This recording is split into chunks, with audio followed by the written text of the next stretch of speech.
Une réunion extraordinaire du comité régional de pilotage, CRP, du projet Autonomisation des femmes et dividendes démographiques au Sahel, SWEDD, est organisée, ce lundi 08 sous la présidence de la ministre ivoirienne de la Solidarité, de la Cohésion sociale et de la lutte contre la pauvreté, Mariatou Koné, par ailleurs présidente du CRP.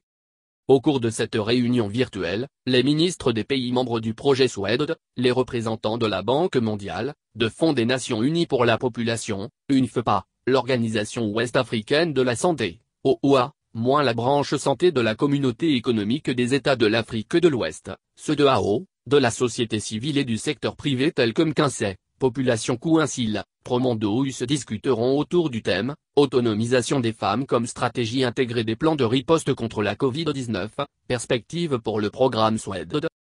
À l'instar des autres nations, tous les pays du projet SWEDD sont touchés par la pandémie de la Covid-19. Au 2 juin 2020, le Burkina Faso enregistrait 881 cas confirmés dont 53 décès. Le Niger comptait 958 cas, dont 65 morts. La Côte d'Ivoire, 2951 cas, dont 33 décès. Au Mali, ce sont 315 personnes infectées, dont 78 morts. Le Tchad enregistrait 790 cas confirmés et 66 décès et le Cameroun comptait 6397 cas confirmés avec 199 décès enregistrés. En dehors de ce bilan sanitaire et humain inquiétant, la Covid-19 fragilise davantage les économies des pays du SWEDD en raison principalement des mesures de restriction de mouvements prises par les différents pays concernés telles que la suspension des liaisons aériennes et terrestres entre les pays, la distanciation sociale, les couvre-feux et ou l'état d'urgence qui sont décrétés.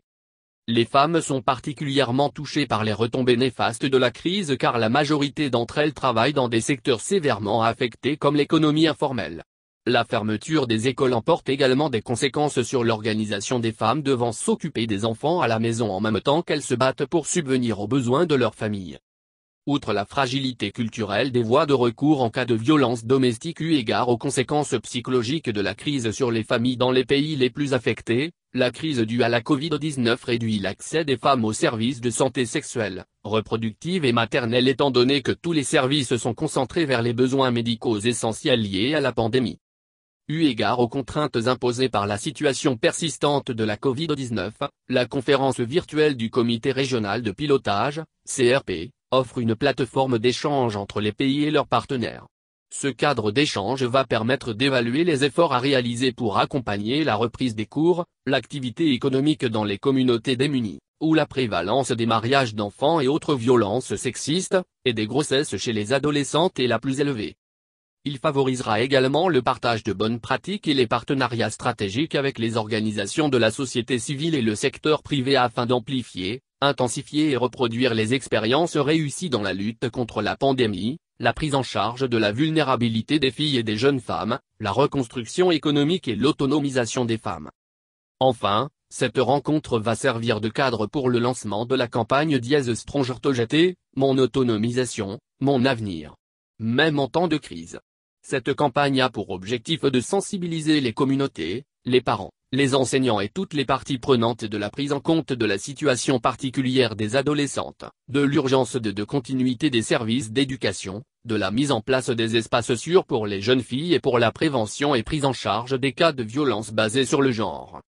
Lancé en novembre 2015 avec le soutien financier de la Banque mondiale, l'appui technique du Fonds des Nations Unies pour la population, UNFPA, et de l'Organisation ouest-africaine pour la santé, OOA, le projet SWEDD vise globalement à accélérer la transition démographique, à déclencher le dividende démographique et de réduire les inégalités de genre dans la région du Sahel. Il s'agit de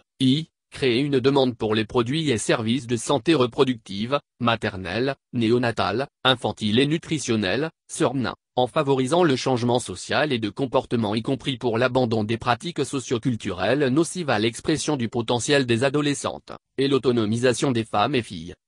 de renforcer les capacités régionales.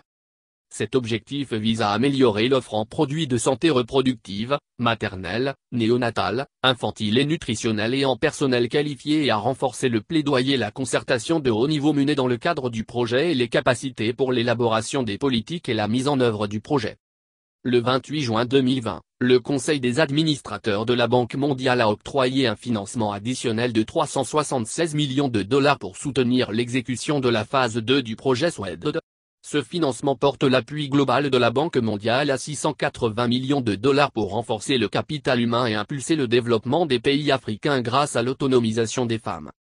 Le projet SWED couvre 7 pays de l'Afrique de l'Ouest et du Centre: Bénin, Burkina Faso, Côte d'Ivoire, Mali, Mauritanie, Niger et Tchad. D'autres pays, tels la Guinée et le Cameroun, ont rejoint le projet SWED en 2020.